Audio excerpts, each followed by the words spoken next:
I have two thoughts and chime in. My first one is I see a lot more people posting on, what about people who did it the right way?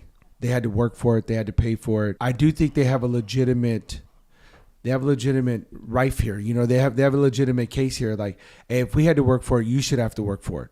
Now, I understand that. My only pushback to those people is our system's so broken. How are you going to do that for 20 million people who we should have helped them along the way a long time ago? That's my pushback. Not saying you're wrong, but just how do we do that tangibly? How do we do that realistically, right?